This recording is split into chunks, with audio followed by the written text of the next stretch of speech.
DYU T1 is one of the coolest looking electric bikes out there. It has a futuristic design, perfect for an urban bike.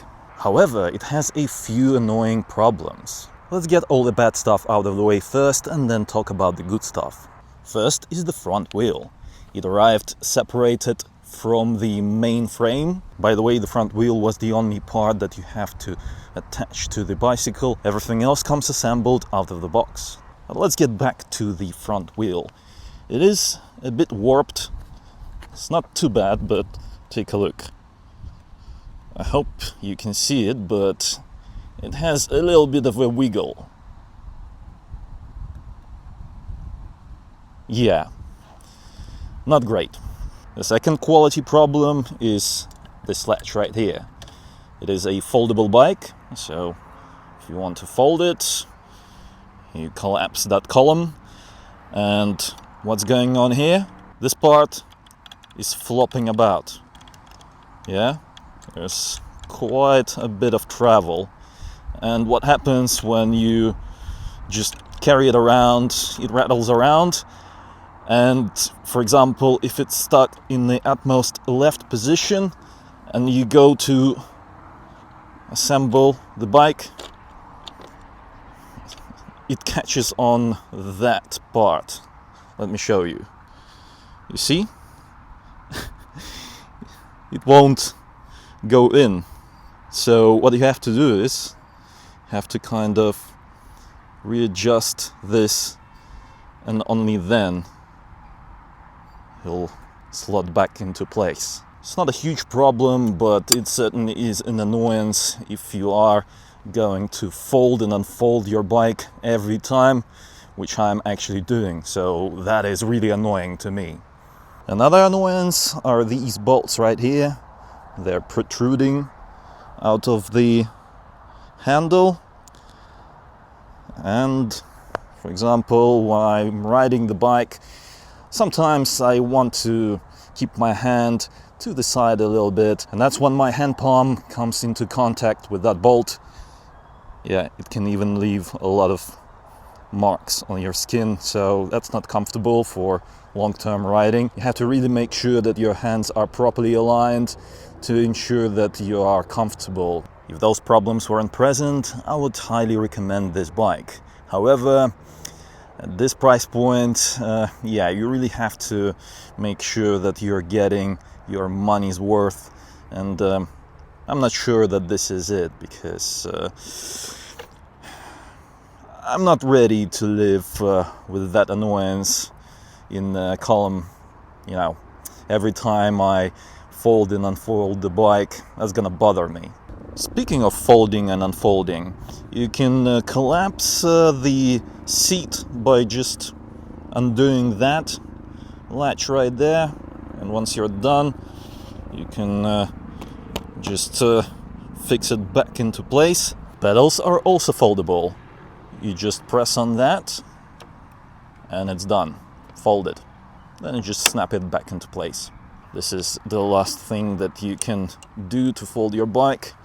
You just press on that, give it a little push, you can fully collapse it.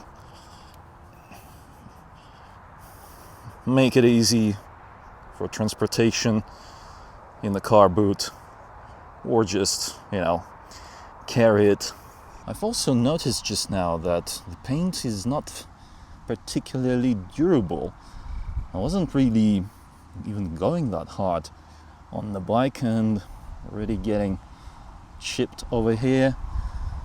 Yeah, that's just from folding and unfolding. The battery is removable. Just insert the key that comes with the bike and remove it. That's your charging port right there. Power charger comes in the box with the bike. And here are the specs. 360 watt-hour battery, 36 volts. The seat is wide and comfortable. I actually done multiple rides, multiple hours, and had no issues with the seat. As you may have noticed, there are no shock absorbers. There is one inside of the seat column right here, It's a shock absorber. It does provide a little bit of additional comfort, but it's not particularly great at absorbing shocks when you are riding on cobblestone roads or where there's even tiny potholes. Not pleasant. As for the controls, you get bell, then brakes. That's your gear selector, one here and another over here, and this is accelerator. There are no LCD screens to provide you with information, just 3 LEDs to indicate how much battery life you've got left and if your bike is turned on or off. To turn it on, you just press that green button for 3 seconds. 1, 2, 3, and it's on. As you can see, there's some LEDs there indicating that I have full battery. Generally, when I want to start riding, I just hit accelerator and let it take care of everything, and only then I can start pedaling. That's the most comfortable way to take off that I came up with. I've actually not ridden a bicycle for many years. I think over 10 years since the last time I've cycled. This is actually quite fun. One thing the DYU T1 managed to do is get me back in love with cycling. Pedal assist works pretty well as well. I can even leave it on the highest gear, 7. Check it out.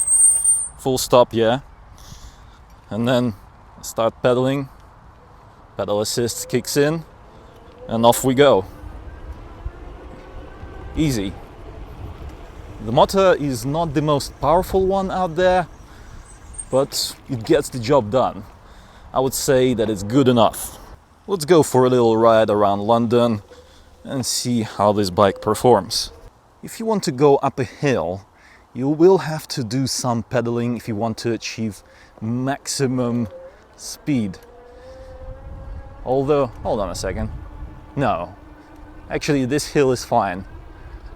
The motor is is actually propelling me up this one, no issues. But I've had some more aggressive hills to climb, and I did experience some problems with lack of power in this motor. We'll try and find one such hill to demonstrate. By the way, if you're the kind of person who likes riding with just one hand in control, yeah, this bike is not it, because as you can see, it's not very stable.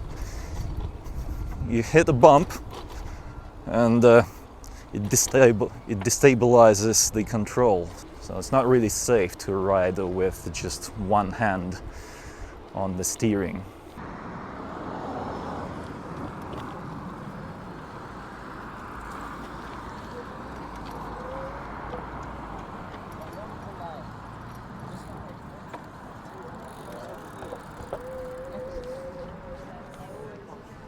Check it out. London Olympic Stadium. Well, not anymore. West Ham moved in there.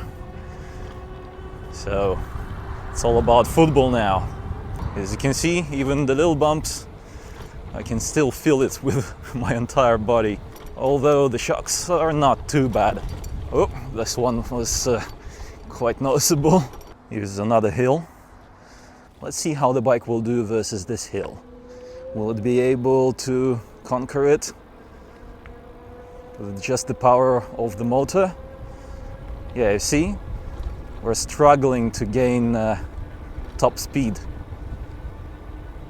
Still not happening, so I have to start pedaling if I want to reach top speed, which is actually something like 15 miles per hour on motor. Obviously, if you start pedaling, you can go faster, but it's not easy to achieve on this small bike. Here's another steep hill. Let's go. I'm not pushing the pedals. Oh my god, pigeons. yeah, you can still get up a hill without pedaling, no issues.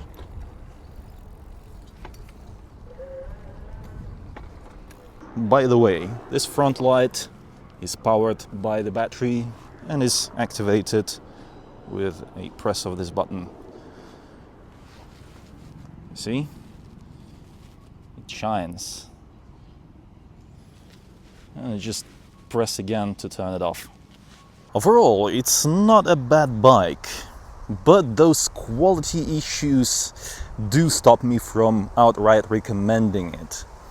If you're okay with those, then go for it, buy it, because it looks great, it works well, and even the maximum range is pretty close from my experience. I think I've done something like 20 miles on it, and I didn't run out of battery. There wasn't a single commute over the past month or so where I had to actually recharge the battery.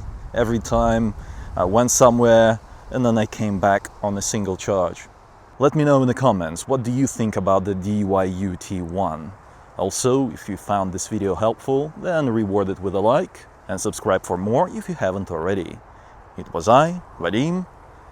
Until next time.